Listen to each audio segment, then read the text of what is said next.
Dis à ton voisin, n'attriste pas le Saint-Esprit. Écoutez, vous avez vu une nuance ici. Dans Éphésiens, Paul dit aux Éphésiens, n'attristez pas le Saint-Esprit. Mais Paul dit aux Thessaloniciens, n'éteignez pas l'Esprit. Deux expressions, éteindre le Saint-Esprit et attrister le Saint-Esprit. Alors, petite exégèse ou interprétation biblique, mettons les choses sous contexte. Quand vous lisez Éphésiens 4, verset 30, il dit, n'attristez pas le Saint-Esprit. Vous allez voir, on fait un lien avec tout ce qui est de caractériel, tout ce qui est moral, tout ce qui est péché. Mais quand on parle, n'éteignez pas l'esprit, il parle directement de ne méprisez pas les prophéties.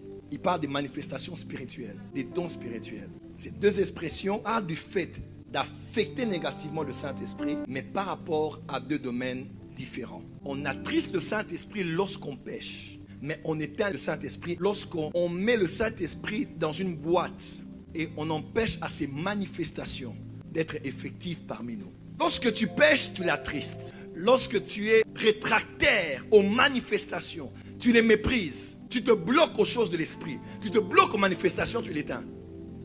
Beaucoup de chrétiens, les serviteurs de Dieu, n'attristent pas le Saint-Esprit. Ils ont une vie irréprochable. Mais dans leur église, mais dans leur prédication, mais dans leur culte, ils ne laisseront pas au Saint-Esprit d'utiliser quelqu'un pour prophétiser, pour interpréter une langue, pour imposer les mains à quelqu'un. Oh, est-ce que quelqu'un peut dire amen ici? Et plus on éteint l'esprit, plus on l'attriste. Autant attrister l'esprit peut te permettre d'empêcher d'accéder à des choses que l'esprit veut te donner, autant que éteindre l'esprit peut t'empêcher à expérimenter des manifestations de l'esprit. Et dans la plupart des églises très orthodoxes, on n'attriste pas le Saint-Esprit, mais on l'a éteint.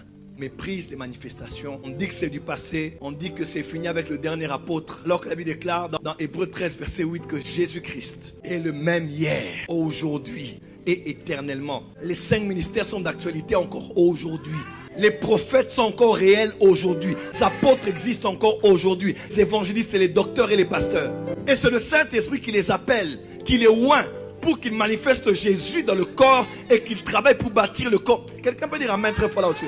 On attriste l'esprit par rapport au péché. On éteint l'esprit par rapport aux manifestations. On attriste l'esprit en désobéissant aux Écritures. Mais on éteint l'esprit en désobéissant à sa direction, à son expression. Tu peux être le Saint, tu sens, tu es là, tu ne sais pas toute la journée, tu es triste.